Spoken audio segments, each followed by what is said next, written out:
Hello, hello. Welcome back to the Black AF1 pod. As always, it's me, your ever beautiful, ever talkative host, Raina. And with me today is my ever handsome, ever contrary co-host who is Hey, hey guys, how are you guys doing?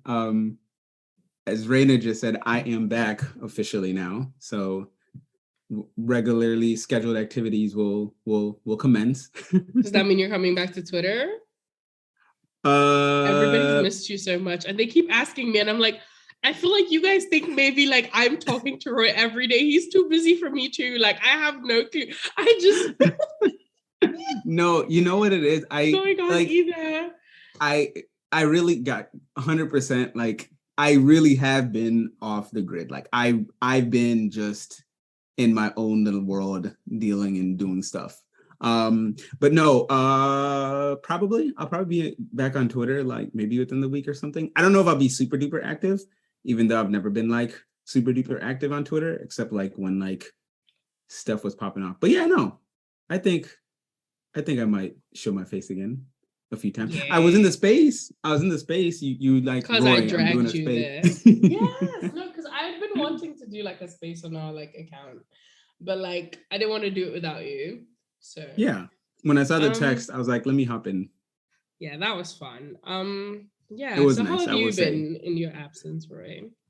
I've been good. I know I talked about Spain a little bit on the last Yeah. episode when I was still in How Spain, I was think, the but rest of the vacation?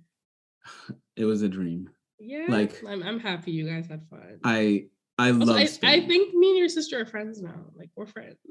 Yeah. We're friends. I reply to it Insta stories regularly. There you go. No, genuinely, I love Spain. I mean, obviously we know Spanish people have a torrid history with Black people, so racism can be rampant in certain places. Didn't really experience too much of that. But like I will also say, like I didn't necessarily have positive or negative like experiences with like Spanish people. Like they just kind of were there and now just kind of existing. But the country itself, like it was hot, but it was dry heat. Um, no humidity, there's no bugs. Like the city runs late, so restaurants will open back up 7 or 8, and they'll go until midnight or 1 o'clock. You'll still see families, old people out on the streets, 10, 11, midnight. So it just, and that's kind of how I like it because I tend to be like a night owl, but not always necessarily just to party, but just to kind of Okay. be out and just to be out and like walking. Okay. So it was just a lot of fun. Everybody drove stick, like no AC, and most places didn't really use too much AC. Like, Oh, I mean, I they forgot have about some, but that. like, I know I remember from my visit. So for me, like AC is a hard limit. It has to be, it has to exist. Like I cannot function without aircon. Like I've been sick this last week, and like which you can yeah, probably tell from my voice. And I couldn't sleep with AC, which is how you know when I'm sick. And like I turn it on for like 5 minutes and I'm like vibrating all over the place. And it's like it's been oh dreadful, but we back. no, I mean, yeah, I mean, it's not like, I mean, our hotel rooms had it, so we needed it, we could have it on, but public buildings, most places, like it was a dream, and I'm usually always cold everywhere I go, so I was it gonna say was you run like super cold. Like you're always wearing yeah, like 4 shirts. yes, as you can see right now. Mm-hmm. But yeah, no, so Spain is great, I love it. Okay. It's the second time I've ever thought of like, maybe I should move to this country. Like first is What New was the Orleans because I first love New time? Orleans. Oh, New New Orleans, Orleans. Oh my god. If you're I moving love there, that we're city. moving together. I love that city. And it's Yes, not even because of the whole please. party atmosphere. It just is a beautiful, Oh, for gorgeous me, city. it's I feel like the architecture is amazing. I've never been, by the way, but the party atmosphere definitely. Like I Yeah. need to attend Mardi Gras and just like I would I'm telling you, you have to go there twice. You have to go for like a festival because they have jazz fest and everything, but then you also have to go there when it's not a fest. Because when there's a festival, there's gonna be so many people. But then when there's not, there's like I still want to always do like things to you know the do. movie Girls Trip. I want to do Yes, that yeah. with my friends. I want to do that with my friends. Wild. Anyways, moving on. We Yes. honestly like by like coincidence or like a stroke of luck or whatever, we haven't done F1 news in like 4 weeks or 5 weeks because like the first time was because we're doing like a double episode. Yeah. The second time was obviously you in a hurry, Barcelona. And then last time with Nyasha, I didn't want to bore him with that kind of stuff. I was very nervous to record with someone who wasn't you. No, Like but you literally had fun. through the screen, Nyasha could tell I was nervous. And he was like, why are you nervous? And I was like, oh no, I'm just shaking. I'm shitting myself. And he was like, it's gonna be fine, don't worry. Guys, Like, she texted me. She texted me before. She's like, "Oh my god, I'm so nervous." And I was like, "Do you want me to like help with the outline so like you kind of have like a little bit of direction so you're not as nervous?" And she's like, "Please." Like, so I did that. No, I knew you were gonna be great, and I knew you were gonna have fun too. Yeah, I did. I had fun. I had fun, definitely. Yeah, Nyasha's good people. He's good people's. Yeah. Anyways, so F1 news. Yeah. I mean, before we even do that, he's basically like the progenitor. I feel like his podcast, like Nyasha's podcast, like especially like made it feel like, hey, look, there is definitely a space for this type of podcast in a similar way, especially with Black faces. But yeah, no. So I did, and I told him this. I was like, you literally like inspired her and I. Like, if he could do this, we could do. And he was like, if these fuckers could do, I was like, no, like in an inspirational way, not in a like, not in a like low tier. Like if these bozos can do it, I was like, nah, not like that. Anyways, yeah. So moving on to F1 news. Apparently, like there's an F1 movie. I know. And like this whole F1 movie thing, for those of you who have any idea, like Lewis is producing a movie, not acting in a movie. It's not like it's not like a documentary. I guess it's like I guess documentary like movie, but like not about a person, more about like F1. Yeah. And just what strikes me as like very on brand for Lewis is like he wants to show the sport in a positive light. I'm like, why? This man is so nice sometimes. Like if I didn't like him, I would hate him.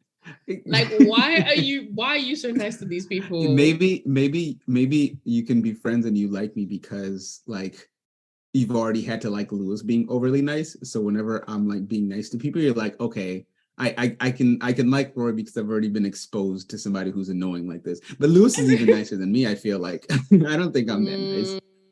I know Lewis is nicer than you because he has like a public profile. So because he has to be. He has to be. Like, I guess like I don't think his niceness is obviously up to that level. But like he has to be nice. He has no choice.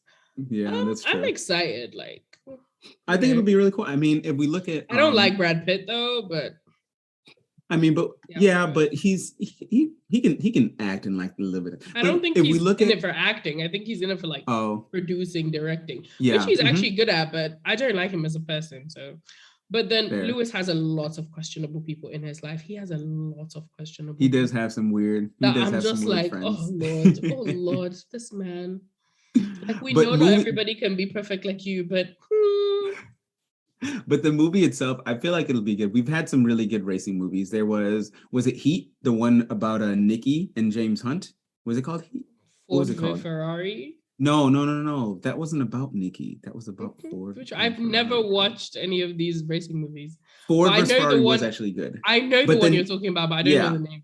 It was good. That's why I just said Ford v Ferrari is the only one that I know the name. That's why I was like, Ford. No, I think it's called Heat. And Nikki actually, they consulted Nikki heavily on it. And I think when he watched the movie, he thought people were going to hate him because he looked like an asshole. But people loved it. So I feel like if we can move in a similar vein as those movies, obviously, like in terms of quality, story writing, production, like I think it could be a really good movie. So only time will tell, but hopefully it's not a flop because that's just, that'd be painful. With the amount of Lewis fans, I don't think it's possible. And the money. I feel like if Lewis is like, if they're doing that much money, it will be quality. So, but still continuing on the Lewis news, right? He is now an official honorary citizen of Brazil. Aye, oye, ole, ole. Ole, ole.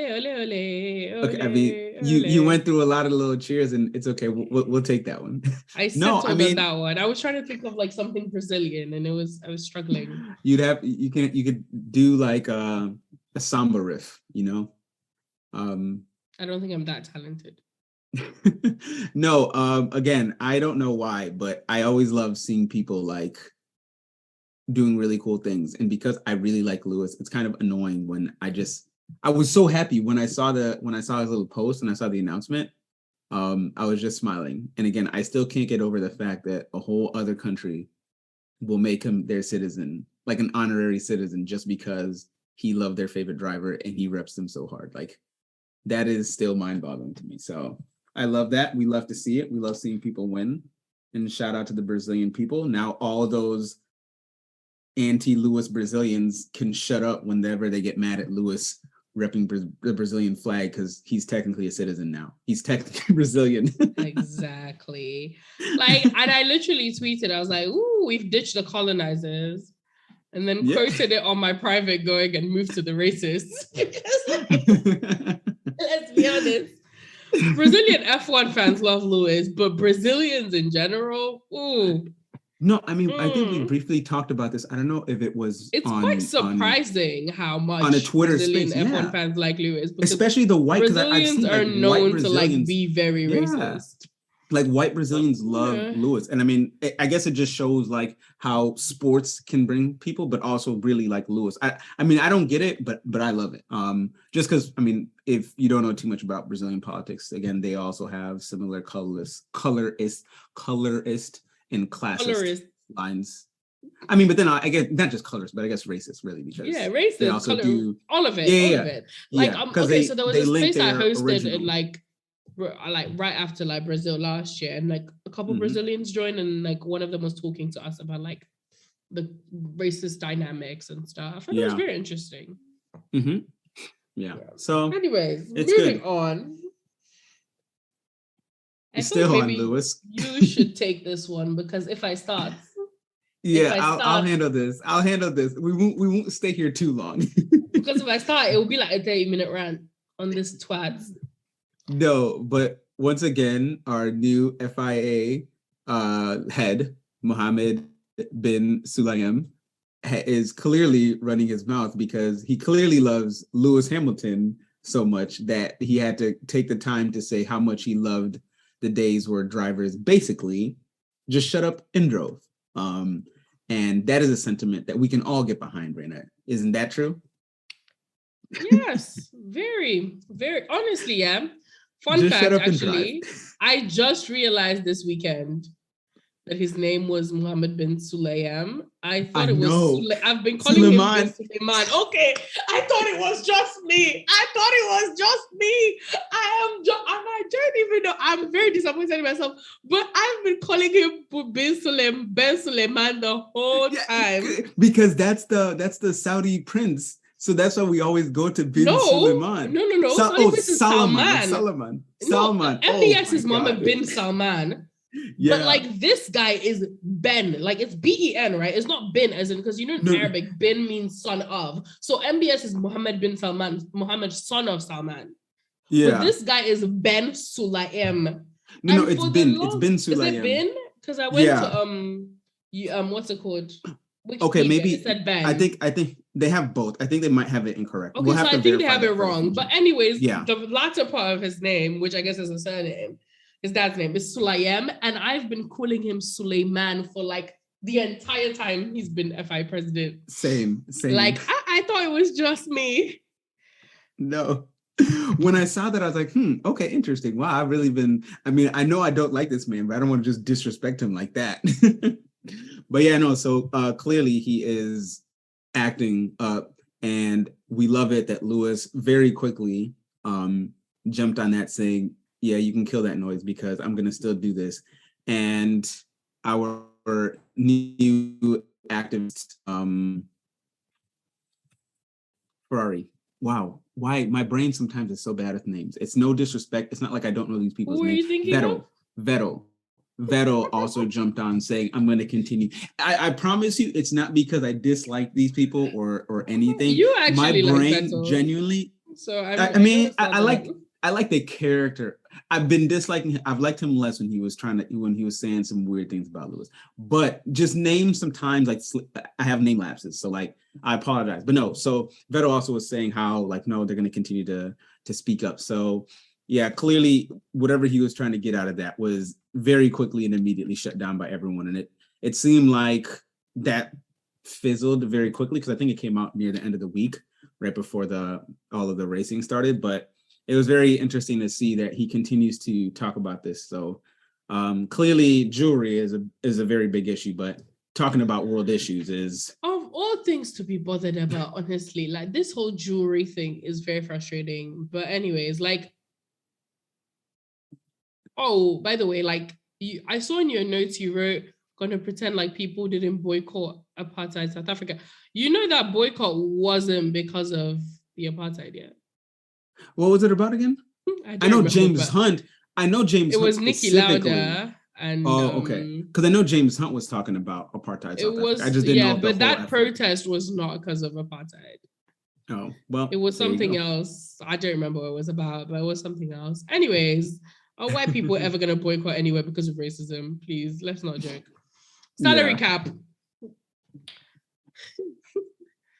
This whole salary cap makes no sense to me, because firstly, like salary cap, like salary of drivers doesn't come from the budget cap, comes from outside of that. From sponsorships alone, like they can pay their drivers. Like I don't think that's an issue. And you should only pay a driver what they're worth. Not everybody's McLaren that's paying Daniel Ricciardo stupid money to do nothing. Yeah. Like, to be honest, there's only Daniel Ricciardo, Vettel, and Verstappen are probably the only overpaid drivers in F1. I think everybody, maybe Alonso, everybody else is either like appropriately paid or underpaid. Like Tsunoda's underpaid. He earns like £500,000 a year. Oh, he only makes 500K? Wow. I mean, back at Haas, Magnussen and homeboy, Schumacher. What's his name? Yeah, no, not even Schumacher. Before Schumacher, back when K-Mag and Grosjean were both making. No, Grosjean. They were even Mazepin. I think Mazepin was still making more than that. I think they were making like 750 or just slightly under. No, Tsunoda's like the least, and I don't know now that Zhou's here. Crazy. But before Zhou came in, Tsunoda was like the lowest earning somebody on the grid. Norris is probably underpaid either, because I know he has a new contract and I don't know how much it's for. So I'm sure he's overpaid. Yeah, definitely. Especially after he beat up Danny Rick last year. I mean, again, like kind of like what you're saying. Especially in this world where with F1 gaining so many followers and getting larger, this is just an effort of these teams, which are essentially corporations looking to maximize their own profits. So if your driver can negotiate a salary that high, then clearly he's worth that amount of money. If somebody else is going to pay him that much, your lawyers are stupid and dumb. Like it's one of those two things. Like yeah. So it was interesting. I mean, it was nice. It was nice seeing that there was near universal. I'm not saying near. I didn't see any driver saying anything to the opposite. Of course. Unlike Alonso today. Let's not discuss that. Reportedly saying. Let's not discuss that yet. That he's the only one. That man is. He's just that. Oh Lord, he's the devil's incarnate. He's so bad. I've never met someone like him in my life. I saw someone tweet about how him and Norris have the same personality. And it kind of makes sense. Just that obviously Norris doesn't have any race wins or anything. At least Alonso has championships to be petty about. Yeah. Yes. Anywho, as we move into this race review, I will take your role in asking you, what is your 3-word? Okay. Also, I think we should get like a jingle for when we start. We should get a jingle for our podcast. Yeah. Oh, could it be like some African drum beat kind of thing?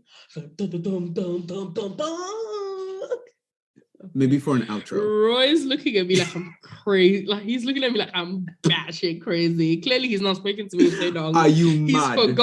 He's forgotten how crazy I am. It's probably insomnia. Okay, so anyways, my 3-word race review. I forgot that was a thing, by the way. You left it out of the notes intentionally. You knew I wasn't thinking about it. But if you wanted to cheat, I actually did have them. If you scroll down to main race, I wrote 3 of my optional things. I'll do mine. 3-word race review is when's our turn?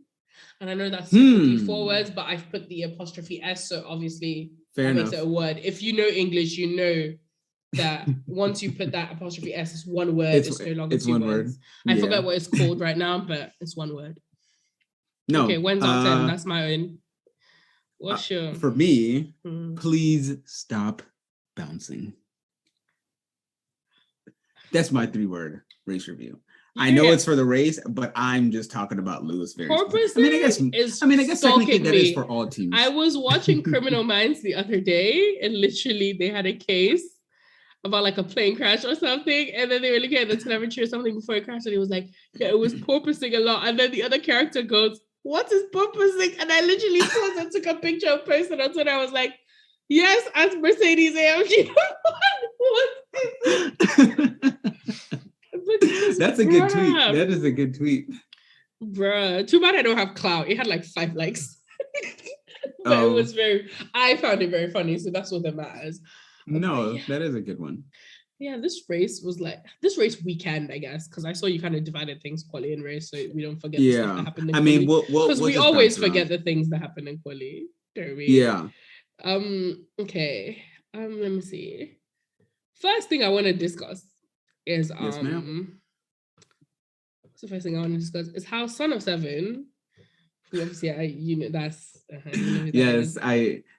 So for those who don't know, 40 seconds. Wait, did you already explain Son of Seven? No, but everybody here follows us on Twitter. Okay, Son of Seven is Michael Schumacher's son, Mick Schumacher. Exactly. So for those who don't know, Michael Schumacher obviously is a 7-time world champ, and there's only one Son of Seven, and his name is Mick. Lewis doesn't have baby mamas, so there's only one Son of Seven. You can call him nephew to Ralph. Because right now I'm working on a theory that Ralph is actually the one who fathered him because the talent is oi. Anyways, Mick Schumacher finished 40 seconds behind Yuki Tsunoda, who was like the person ahead of him. 40 seconds. 40 seconds. Oh, wow. Behind the person directly in front of him. 40 seconds for no reason, for no goddamn reason. It's honest. And don't forget, Tsunoda had to go like into the pit and like tape up his rear wing. Which was like the funniest thing of today's race, by the way. It's also funny that this is happening now after kind of, so on Twitter yesterday we had Reina hosted a space, and then I joined it, kind of when we referenced earlier, and we had somebody, a gentleman off of Twitter, kind of talking about Mick and his accolades, and then I think Reina was kind of talking about how she doesn't really rate Mick.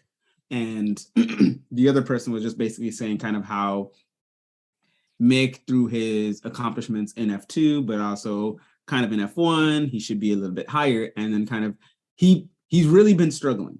And I feel like if we didn't have K-Mag on on Haas, it would be hard to really kind of speak about where he is.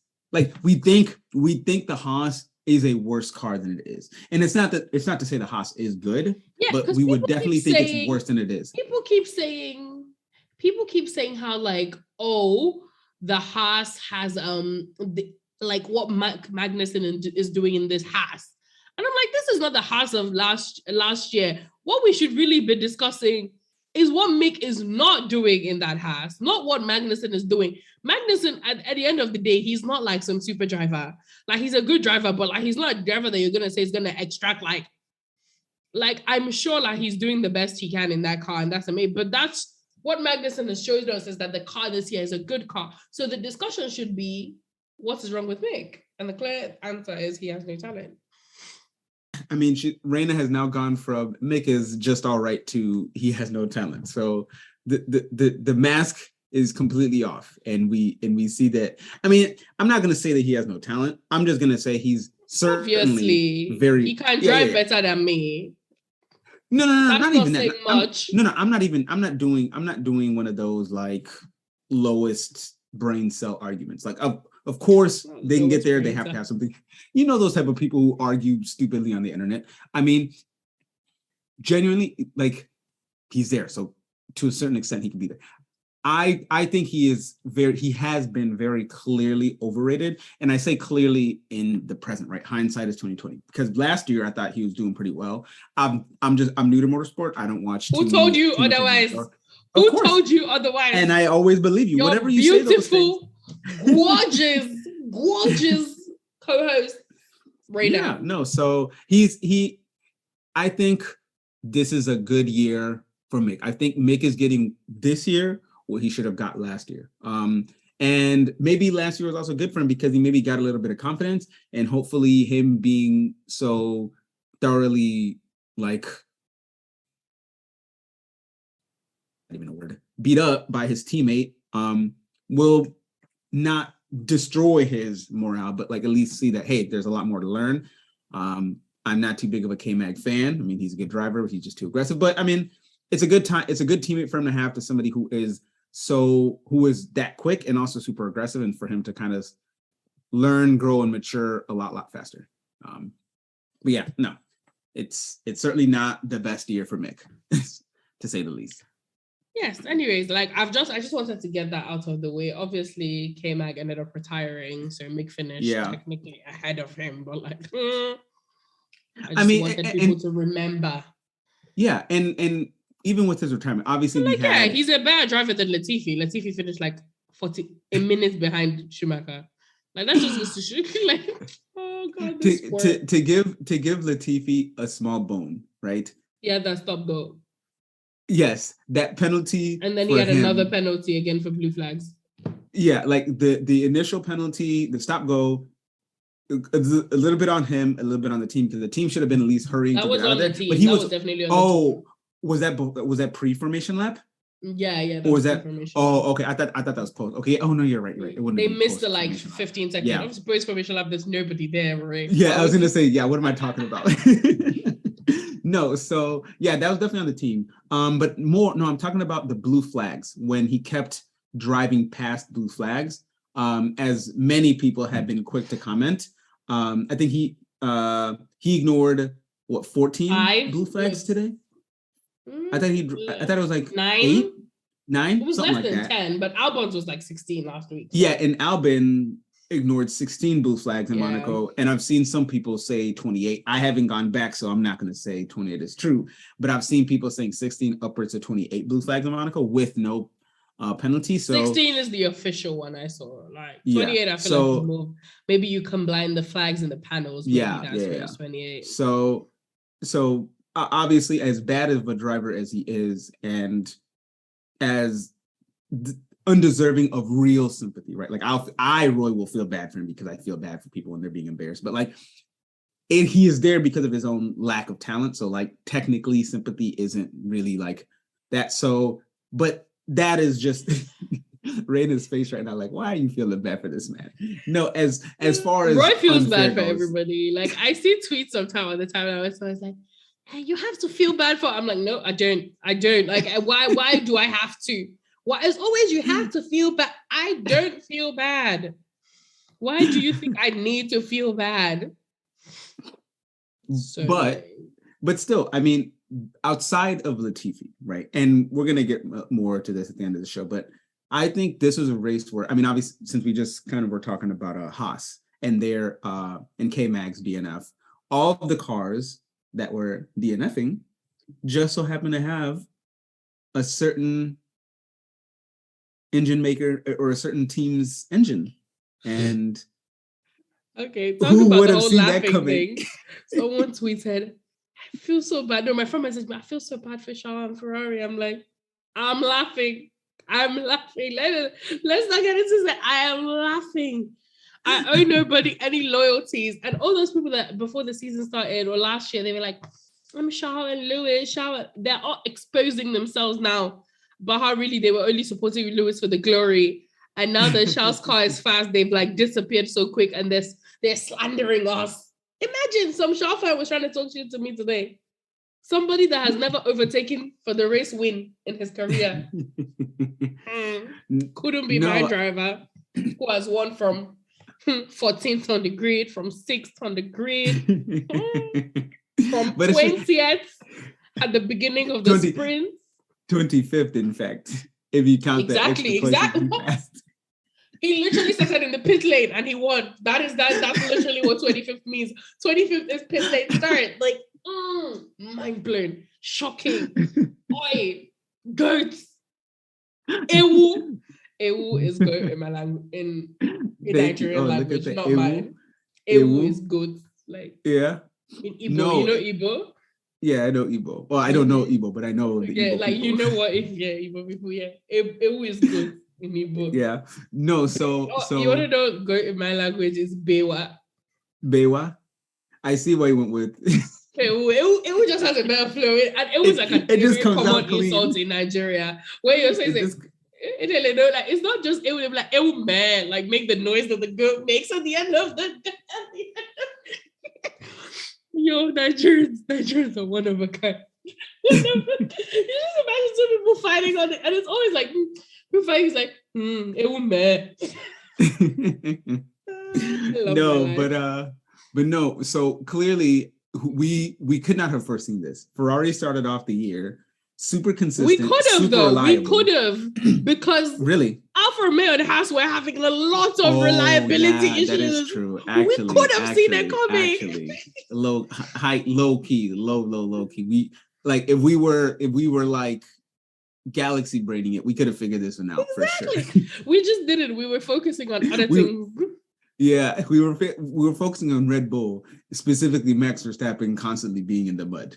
That was hilarious. But no, so I mean, I think they were saying that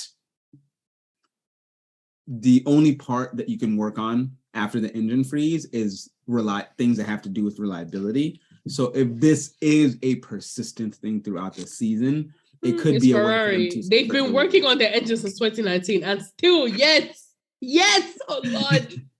These people, they never fail to disappoint. Just when you think they can't disappoint you further, they find a way to disappoint you further. Oof. Yeah, they're fucking useless. Anyways, I was happy with the result. I just wanted Perez to win and he didn't, which is saying something because I don't like that man. I saw a tweet that was like, it makes sense that Perez always does what the team tells him is because he's anti-choice. Oh my God. Wow. Twitter has a lot of gems. Like I could never leave that app. Yeah, it is pretty good. But I mean, it's very interesting. I mean, at least with Sainz, clearly this is not Sainz here. But at least with Sainz, clearly it's not his failure. Year. Obviously, it's not his year. He's the one making it not his year. How will it be his year? He should have out-qualified Verstappen yesterday. Oh, true. I'll give you that. But his DNF today wasn't due to his own. I was already laughing at him before I realized it wasn't his fault. No, I couldn't laugh. I felt bad. I was like, no, not again. Nah, I don't feel bad because they keep calling everybody else unlucky, but Lewis is washed. Everybody's unlucky, but Lewis is like, oh my God, the young pretender to the throne versus the GOAT. There's making up storylines that the one person who's actually a Charles fan that I follow had the audacity today to tweet unluckiest driver on the grid. I said, what? Huh? I was like, huh? You have like 2.5 bad races? Yeah. Okay, so they had like 4 bad races. And 2 of them were Charles's fault. Yeah. You can't call him the unluckiest driver on the grid. I mean, if anything, Max is just as unlucky the DNFs as Charles. Are equal now based on exactly. That's what I'm saying. On reliability. Any sort of unluck Charles has had beyond outside of him flubbing because he always does. Max has had an equal amount of mess up. So Charles can't be any more unlucky than Max. So Lewis is breathing. I'm breaking his spinal cord, and you're calling somebody else the unluckiest driver in the grid. No, but like, let's be honest. That did you hear? Did you see him coming out of the car? Did you see? He struggled. I was tears in my eyes. I was like, yo. I was shaking. I was like, quit this sport now. We don't want it again. If this is what it takes to get the 8th, I'm not interested. And then they show George, and obviously they're driving the same car. So like, the same. Besides, Toto, by the way, oh no, let's even get to this. Toto has told all of you people that said I was paranoid, that said I was a conspiracy theorist. Toto has told you that the cars have not been the same for like 4 races now. He said the experiments have been going wrong on Lewis's car. And if you experiment during qualifying, you have to carry it over to the race. Yeah, so you please, do. Ladies, gentlemen, and non-binary people of my listener that are listening to my podcast, you people have heard it all. That Australian flag has told you people, that flagpole has told you people that the car is not the same. If I hear pip from anybody, I'm fighting. Because no, before I didn't want to fight. So I didn't want to come across as that person that's always arguing because their driver is not winning. But now I am fighting. If I hear pin from anybody's mouth talking about like, wait, today I shall find out the audacity to say, when I reply to that unlucky ass driver thing laughing, reply me with a picture of George and it's like, don't you have better things to worry about? I said, I thought you said you were a Louis fan with your skinny ass legs. Get the fuck out of here! Oi, oi. No, but it's not even that. Like genuinely, if you just watch the onboards of George versus Lewis on the same straight, you will hear more porpoising.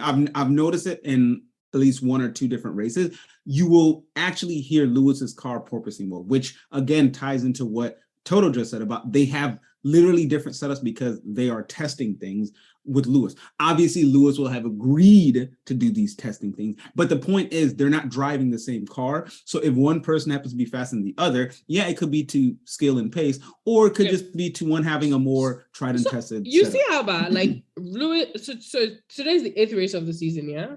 Yes. And Toto said like the last 4 races plus this race, Lewis is running a different car, so that's 5 races. 5. Then the one before that was Australia, where Lewis was carrying extra equipment.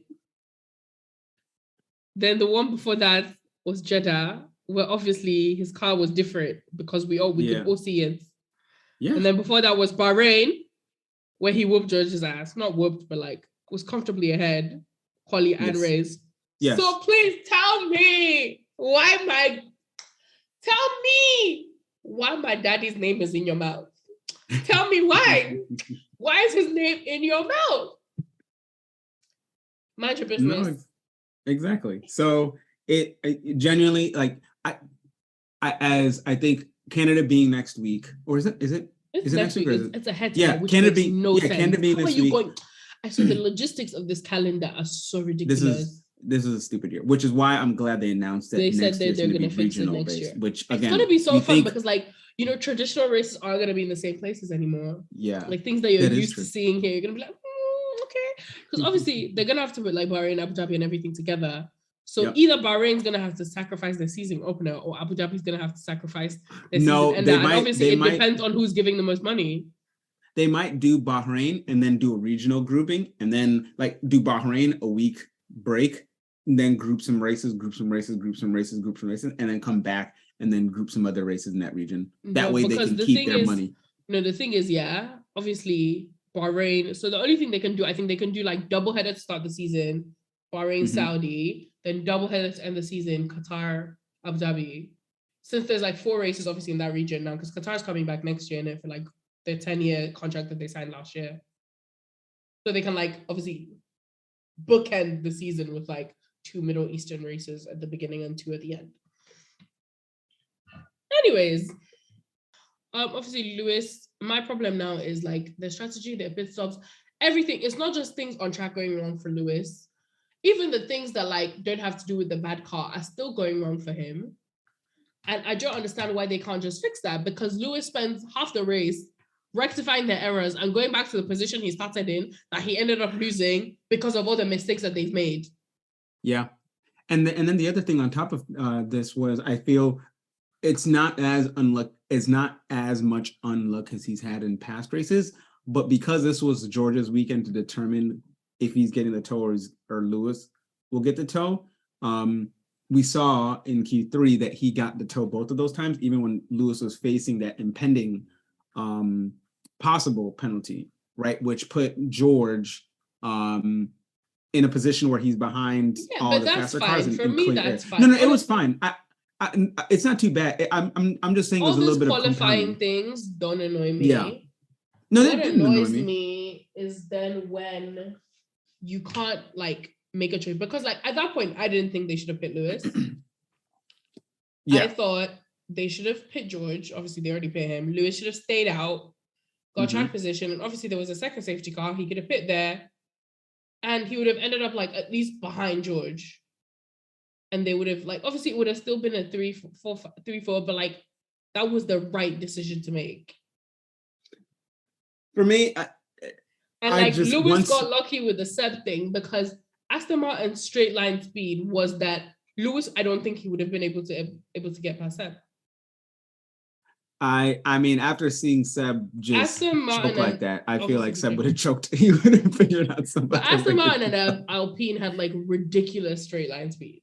Yeah, the Alpine is. I mean, I didn't see the Aston Martin too much because after he kind of messed They up, had like the second most after the Alpine.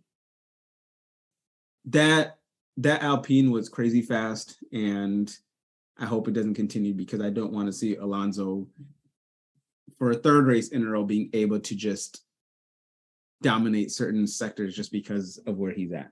Because Monaco really annoyed me. He really kind of ruined the race for the entire grid, all because he could just drive slowly in the middle of the lane and Lewis couldn't do too much. Well, he did that today as well, by the way. Like that's what I'm saying. That's what I'm saying. I don't want him to do it again next week for the third race in a row. Up like so many people. Yeah, qualifying and the main race. I forgot about qualifying. Even I was talking about the main race where like he had a whole ass after the first virtual safety car, after the first safety car where they pit. He had like a whole ass DRS train, which is how George got so far ahead of Lewis, by the way. It's because of that DRS train. Yeah. The guy, and like George went like 10 seconds, 15 seconds ahead. Anywho, moving on to Red Bull. Who? No. Honestly, I mean, it pains me to talk about Red Bull lately because they're doing so well. The only thing that is to criticize about them is probably their handling of the whole Perez Max situation. Like everything else is just going bang on. Like they're lucky, they're talented. Everything is just, it's difficult to talk about them because I don't want to praise them.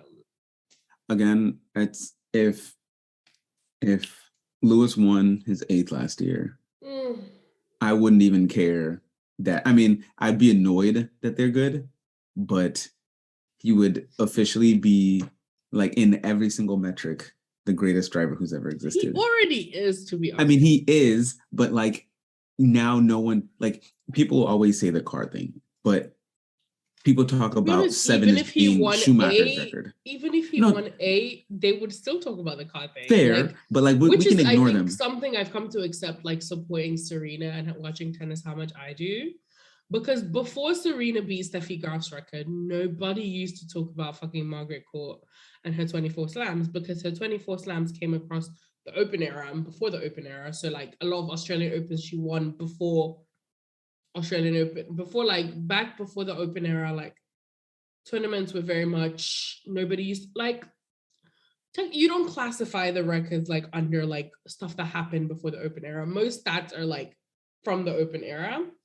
But then when Serena like equaled Steffi Graf's record of single Grand Slams, like Grand Slam singles, 22 in the Open era, people now started talking about, now Margaret Court, so she can be the overall best. I'm like, she already is. Like, this was the metric defined when white people were winning.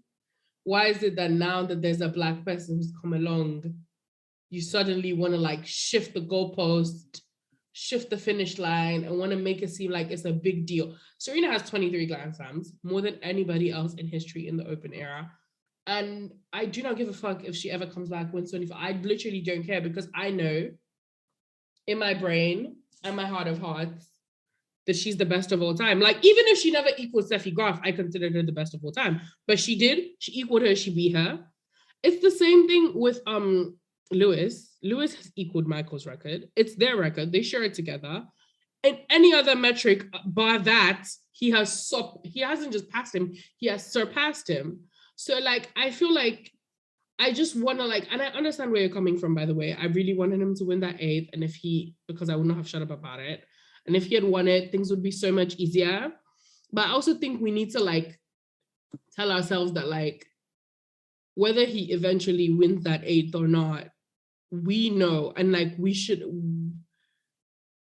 the opinion of like the burden of trying to convince other people that he's the GOAT is something we just need to stop doing.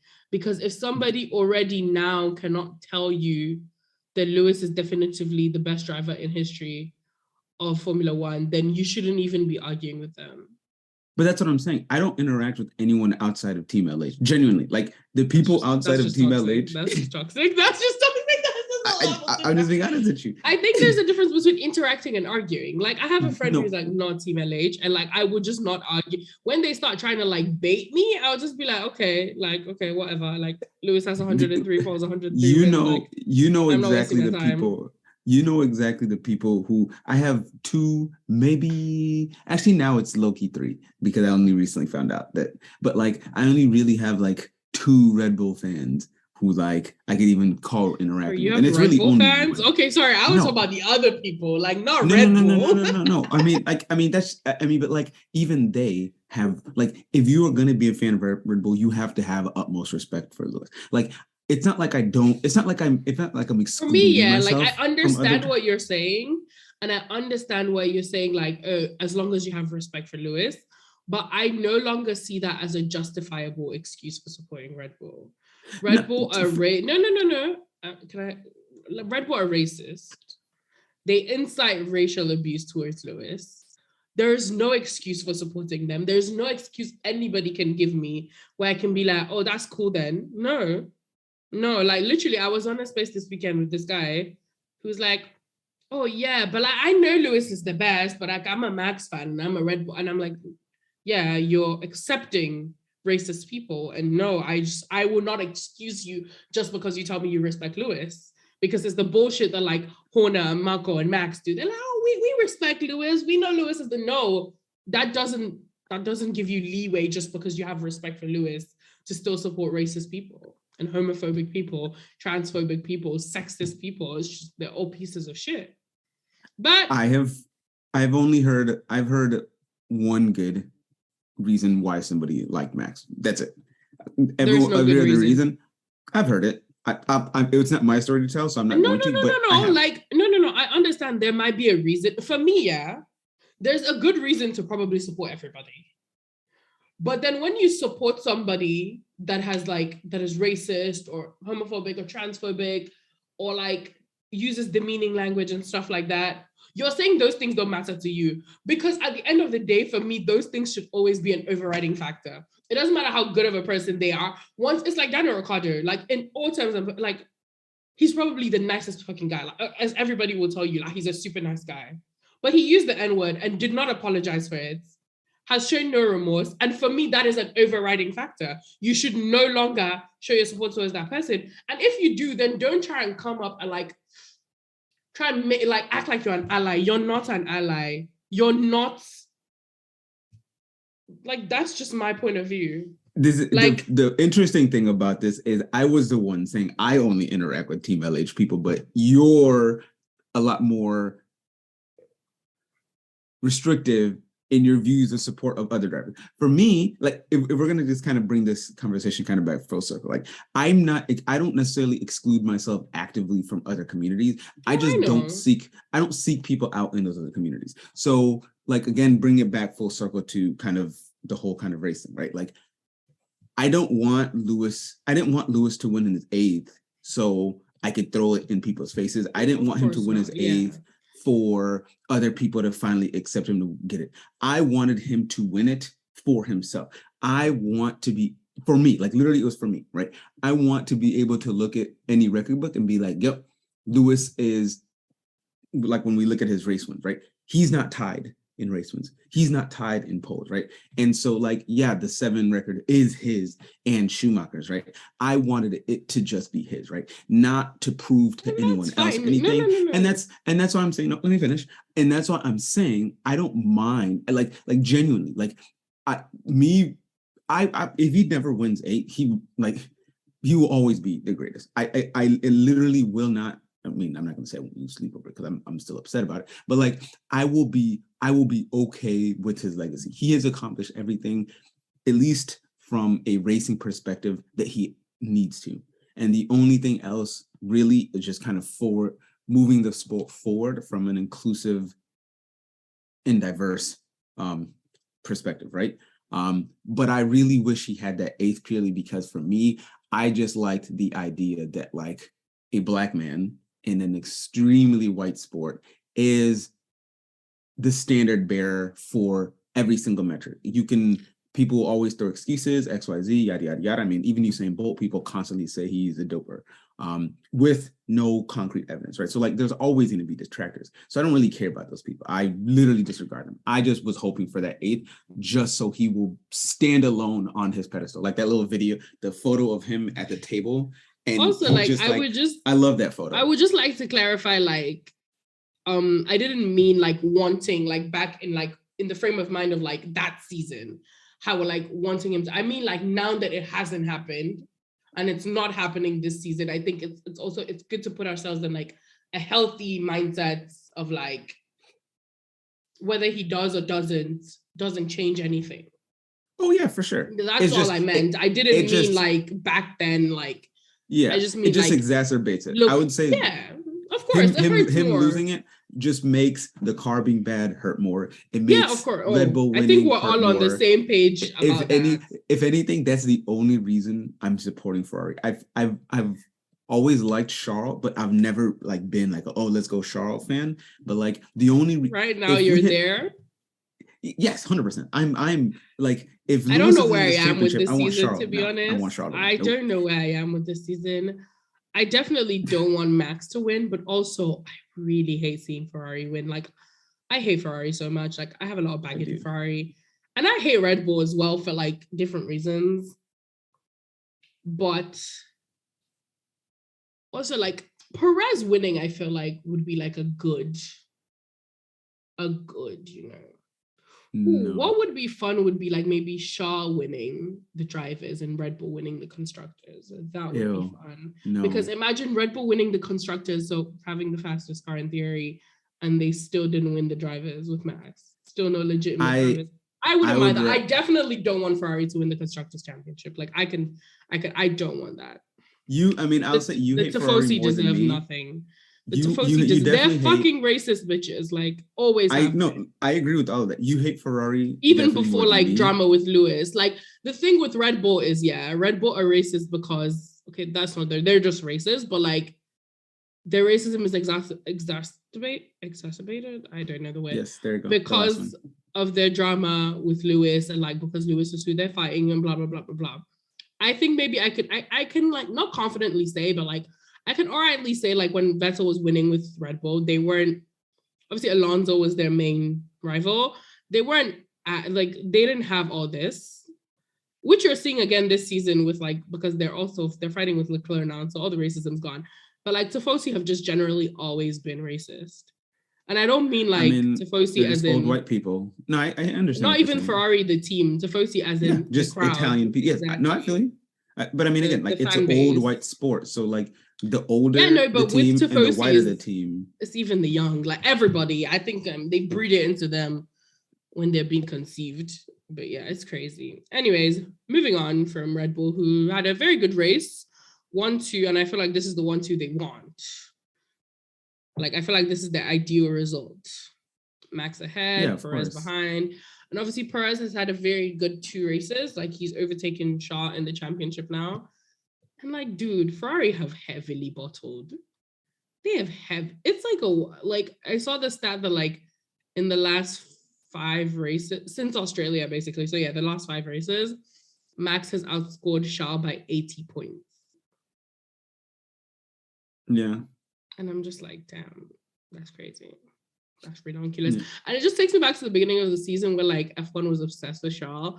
And like, remember they created this random stat that we'd never heard of, like the first person to lead every session for like, and it was like they brought like FP1, FP2, FP for like the first 2 races or something stupid. Like, oh Lord. Yeah. Oh Lord. But yeah, anyways, so I guess that's that on like the people who are ahead in the front. Touching on, I do want to talk about McLaren a little. Like, Norris is a piece of shit. Because obviously, like, Norris qualified just ahead of Ricciardo. So he was like 11th and Ricciardo was 9th and 12th. And Ricciardo was on hard tires. And like any other team, the driver on hard tires, they will tell the driver on mediums, like, let him go because his strategy is different. So he basically needs to get as far as possible, ahead as possible. And like being stuck behind you, who's going to pit earlier than him, is kind of useless. Like, it's going to ruin his race. Mm-hmm. And the team came back and told, like, Norris obviously said, like, he's fine, he can catch up to, I think it was Alonso ahead of him or Vettel, I don't remember. Anyways, he can catch up to this person. And then they told Daniel Ricciardo, like, hold position. And obviously, like, strategy ended up converging, and like at the end, Daniel Ricciardo was on mediums and Norris was on hard. But this is for position, this is at the end. And then they tell Norris to like hold position. And he's like, why? Holding position for strategy and holding position for race are two different things. I'm like, excuse me, what? And this man, like, he wasn't even trying to overtake. Like, he didn't. By the way, he couldn't have overtaken him. But like, it wasn't even. He just wanted them to tell Daniel to like, oh, move and give Norris back the place from earlier in the race. Are you stupid? And like, obviously, McLaren keep pushing this whole bromance thing, and like an hour after the race, Lando has like tweeted a selfie of him and Daniel on his Twitter, like going, we win together, we lose together as a team, keep pushing, or something stupid like that. And I'm like, the public relations in this team is redonkulous. I can't wait for them to like finally fire Daniel Ricciardo. I just don't think Lando is a very genuine person. I find it very hard to know his he's true very nature. fake. He's very fake. He's very fake because you see it in the way he talks about. He used to talk about Lewis last year, like and 2 years ago. Like whenever like he had a good qualifying or something, he qualified, or like Lewis overtook him on the racetrack, he would be like, "Yeah, that was a very good overtake," but then he has the fastest car. Like he can never just be genuine. Like he's all double talk. Like he's just a fucking fool, and I'm done. I wasn't too upset with him wanting to overtake Daniel Ricciardo. I took it very personally. No, it's not wanting to overtake. He wanted them to give him back the place, a place that was not his. Like for me, it's not what. If you want to overtake, go and fight and overtake, whatever. But like, obviously, he's on the slower tires. He's not going to be able to overtake anyways. And like, his tires were older. Like he wasn't going to be able to overtake. He wanted them to give him the position. And like, I don't like Daniel Ricciardo, by the way, but that is a sense of entitlement that like I just don't fuck with. Like, it's just disgusting. Like, it's not like you guys are fighting for a championship or something. And like, you've already like, it was like the difference was at one point because it was P9 and P10, I think. No, P8 and P9. P8 and P9. So it was like 2 points of V4 points. And like, you're way ahead of this guy anyway on points. Like, why is this bothering you? That's what I'm saying. I understand why he wanted to overtake Daniel. I don't think he necessarily was in the right because earlier in the race, when Danny was on hards and he wanted to pass him, the team made Danny stay behind because we're trying to do the whole strategy thing. And at that point, Danny did have the pace because apparently the hards had a little bit more pace, at least for the McLaren. Yeah. I don't know if it was McLaren, they were working better. So in that situation, if they should have let Danny through to get whatever pace to see if he could do something that would help him in the future. And like overtake the people in front. Exactly. In that much later stint, when Lando now had the hards and Danny was on the mediums, if Lando really believed he had that pace and he wanted to give it a shot at Alonso, which I don't think he would have managed, that request should have come way sooner. But by the time that he was requesting it, I don't remember exactly, but it might have been like 5 to 6 laps left. Mm-hmm. And he still had like a 2.5 to almost 3 second gap to Danny. It's not that he even requested it. It's that when they denied it and they told him to hold position, he started whining. I mean, I just took that as a typical like driver, extremely egocentric, only caring about yourself. Because it reminded me of like Vettel back in the day. Vettel on, you see, like, oh my God, if you're comparing someone's personality to Vettel back in the day, piece of shit. No, but that's what I'm saying. I'm not. This is not a defense of Lando, like, because I don't like the man. I'm just saying I understood it because I've seen this type of behavior. So it's, for me, it wasn't like something that is beyond the norm, right? It's just like when you get a driver who is a dickhead who just wants a position, he was just being selfish. And even when he was saying, I need Daniel to hurry up because I might be getting pressure from whoever's behind him, I think Ocon was 10 seconds behind him. And even one of the commentators mentioned like, yeah, there's That's just him trying to make a BS argument. So I think Lando in that moment were just being supremely selfish. And it's funny enough because you even see them when they're getting to that line.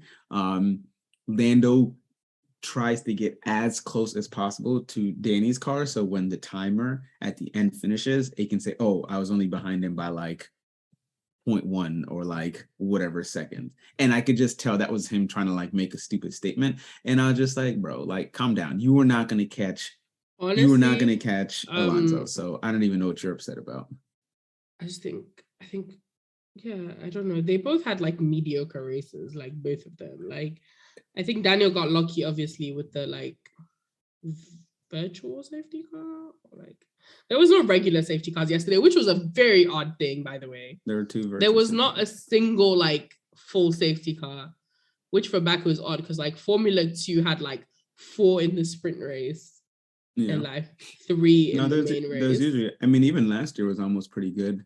I don't know how much things happened last year, but I know for sure Max crashed out last year. There was a safety car last year and a red flag. There was another. Yeah, I was going to say, no, there was something else that happened. I think it might have been with Latifi. Stroll also. No, it was Stroll. His tires also gave out. Same thing. I remember there was some, So, anyways, Roy, by the way, did not want us to talk about McLaren because he said they're boring. Roy only wants us to discuss the interesting things that have happened.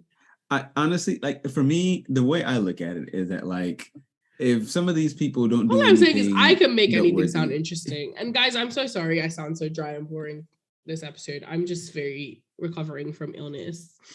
But I will be back to shouting and screaming next week. Yeah. I mean, no. For me, my philosophy is I just want to talk about what is interesting. Not so much the top, but like if cool things happen below. But like, honestly, if you just think back to the race, like outside of Latifi, no one drove especially bad, right? And outside of like Mick, Lewis, we've discussed this earlier. I don't understand why you're pretending. But he was just slow. He was just slow. I'm not saying nothing happened. I'm just saying, like, if you don't rate Mick, were you surprised he was that slow?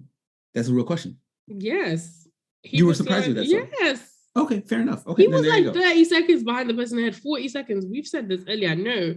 Like, that was a bad performance. That was a bad performance. Perfect. Then outside of do you want to talk about making his horrible performance? No, we already did. Okay, so by the way, Roy doesn't know this because he cut me off halfway through recording last night. So we are recording the other half of this episode on a second day. So his memory is having glitches. Yeah, and obviously he had things to do. No, yeah, it was some family stuff that I had to go take care of. No, so I just don't like talking about things that are inconsequential because sometimes it then feels like you're just taking a little like check mark off, and that gets boring. But this isn't the Roy show. This is the Raina and Roy show. So if you have something to talk about, please by all means. And didn't you also want to talk about Gasly? I think he said. Yeah, Gasly had a really good race, which is about time because I've been calling him mid for a couple of weeks now. He's still mid, but he had a really decent race. I mean, I blame the car more than him, but yeah. No, I blame him. I've lost respect of his skill for sure, but I was never there with you on the respect. I mean, people rated him significantly more highly than I ever did, but I thought he was more skillful than I do now. It's fine. He had a really good race. So did Yuki until his rear wing. That was the funniest thing I've ever seen on an F1 track.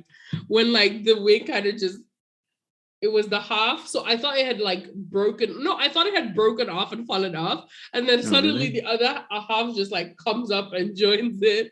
And then they're taping it. It was so funny. I thought the commentators were weird for thinking that, but since you thought the same, then no, I guess it was the same too. I thought it had broken off and falling off. You could see it?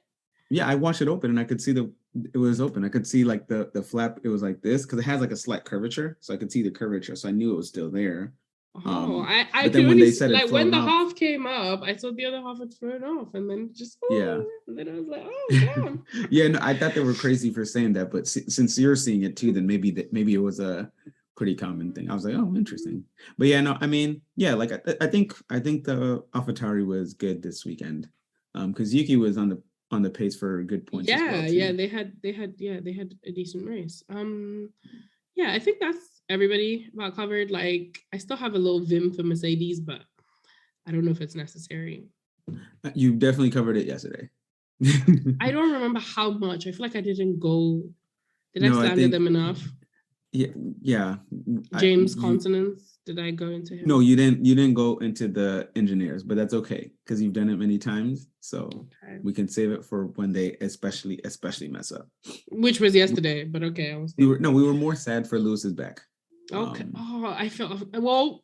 By the time we're recording this Trying to half of talk the about me episode, forgetting. Lewis has posted. No, I knew we discussed that. Lewis has posted that he will be at the race, and he's had acupuncture therapy and physio with Ange, and the doctor says fine, just some bruising and some pain, but he's gonna be back in Montreal, which is one of my favorite races of the year. Before we move on, the only thing, and I'm not going to talk about it, but just I wanted to quickly mention, Joe had really good pace yesterday. I don't know if it was Joe's pace. No, I know we did. Because I mentioned I was like, Valtteri was having one of his Valtteri days yesterday. This weekend. But I remember I didn't specifically talk about Joe doing well. I just mentioned Valtteri was off.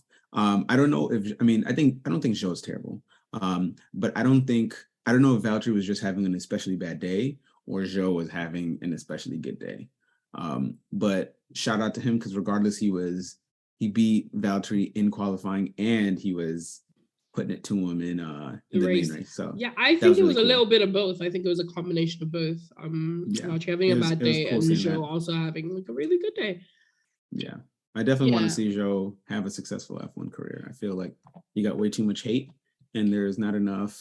I don't rate him as a driver, but I like him as a person. Yeah, like I said, I wanted to have a successful F1 career. I didn't say he's going to be a world champ. I wanted to be there more than at least. I want him to have like a Grosjean type career is fine. Yeah. Anywho, moving on to the wrapping up section. Do you want to ask who the star of the day is and I lead? Or actually, let me ask you, since I said the whole kind of 3-day race review, who was your star of the day? Well, I saw you already put Lewis as yours. Yeah, of course. So I'm gonna put.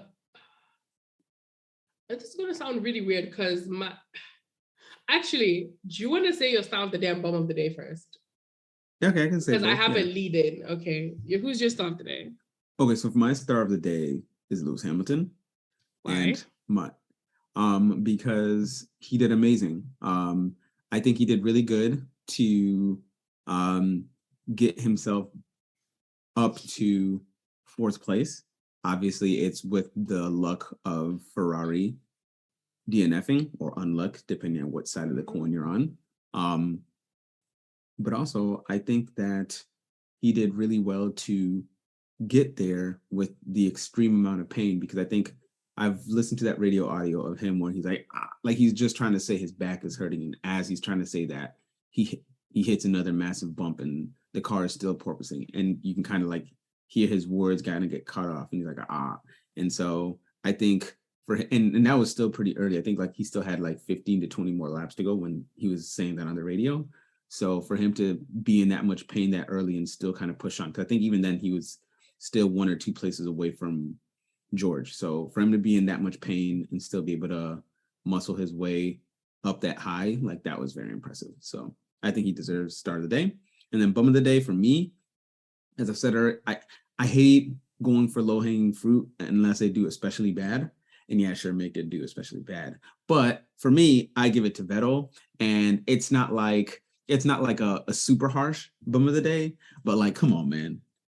Okay, that is very interesting. He wasn't even there. Yes. Because obviously I didn't want to choose Lewis as well, because Lewis is always my star. My star of the day is actually Vettel, because like that's my target. I think he drove really well all weekend. He did do well. He qualified well. And when I saw you put him as bum of the day in the notes, I was like, Roy has no taste. My co-host literally has no wheel knowledge. Like, and I will take every single opportunity to slander. Vettel. But Vettel is your bum of the day. No. It's not a harsh. No, you can't change your mind now. There's no such thing as not harsh. Calling someone the bum of the day is already harsh. No. I know, but that's why you have to hear everything I've said. That's why I didn't want to talk about half the grid, because I don't think, outside of Mick and Latifi, I don't think anyone drove especially bad. Right. I just thought I gave him the bum of the day as like a little bit of comical one, because he really had no business going into that runoff area, right? So I was just chalking that up to Seb doing Seb things where he will randomly spin. Did you not hear what he said in the interview, that he knew Alonso Ocon was gonna push him into the wall or something, so he had no choice? I've heard no. I heard. Obviously, I don't believe that. Actually, I do believe what he said. What he said was that he thought Ocon was gonna fight a little bit more, so he stayed out wider for too long and went on the brakes late. So he said he was braking late because he thought Ocon was going to fight him more, and it makes sense just looking at the line he took. Mm-hmm. So I believe him on that, but still, like, use your rearview mirror real quick and then like do, because everyone else managed to do that move. He was the only one. So I thought it was a little bit funny for him to just mess that up out of his own, like, just like airing it out. But he did amazing to recover. Like, that was actually a really cool recovery spin. Even in the moment, and he didn't lose too much of anything. And ultimately, he would have been, if he had made that move stick, he probably would have been 4th or 5th, right? Like, I'm going to believe that Lewis would have managed to beat him, but it didn't affect his race. I don't think so. I think he would have ended up 5th. Anyways, it doesn't matter. But I think that's all. So it wasn't a harsh one. It wasn't a harsh one. Someone, it's still a harsh one. Like, I don't know why you feel the need you have to be nice. If you're just going to be mean, just be mean. Like, I don't know. No, I'm not being mean. Like, I'm side notes and exceptions. It's fine. It's fine. Let's move it. Moving on. You can't tell me my moment today. I said, you can't tell me what to do. Moving on. My bomb of the day is obviously Mick Schumacher. Oh my God. Him and Latifi gotta go. They gotta go. Like, I'm done. I'm done. I mean, Latifi for sure. I'll give Mick maybe like the rest of the season another year before I judge on him too harshly. Another year in Formula One. Another year. He's gonna be there for another year is the point. He's gonna be there for another year. So I will. It doesn't mean you have to wait another year to judge him. It's a final verdict. Yeah. You're just too nice. You're just too nice. There's no reason to be nice. I like to wait until I have enough information on someone. Because once I make my judgment, it's like 30 races. That's enough judgment. Because once I mean, it's in life. But once I made my judgment on someone, like, I'm sure, like, it's not going to change. So you're still waiting to make your judgment on me as a person? What does that mean? No. I mean, you have to weigh in it. Yeah, okay. Then let me be clear. Once I make a negative judgment, I don't like making negative judgments quickly on people. I'll make positive judgments more quickly because I'm more hopeful of people. So I will. It's not like you're gonna. It's not like if you see the bad in someone, you're gonna change the way you act towards them. Anyways, you're still nice to everybody. I will keep my distance actively on people who I think are actively bad. Yeah. Okay. I really will. Yeah. Okay. I mean, you don't know, so I believe you. That was a very not believing. Okay, I'm just saying, even if you don't like someone, you're not going to tell them or anything. You're just going to pretend that everything. Yeah, but I don't need to tell someone I don't like them for me to not like them. I can distance myself from them and just like excommunicate them. In my opinion, they just still think everything is fine between the two. No, if I used to talk to someone and then I don't talk to them at all, there's no way you're going to think everything is okay. Okay, but now I can see you're like reading 10,000 times. I'm not. That's fine. I'm not. Okay. Anyways, thank you so much, everyone, for joining us today. It's so good to have Roy back with us. And can't wait to talk to you now. Actually, Roy, do you have any predictions for Montreal?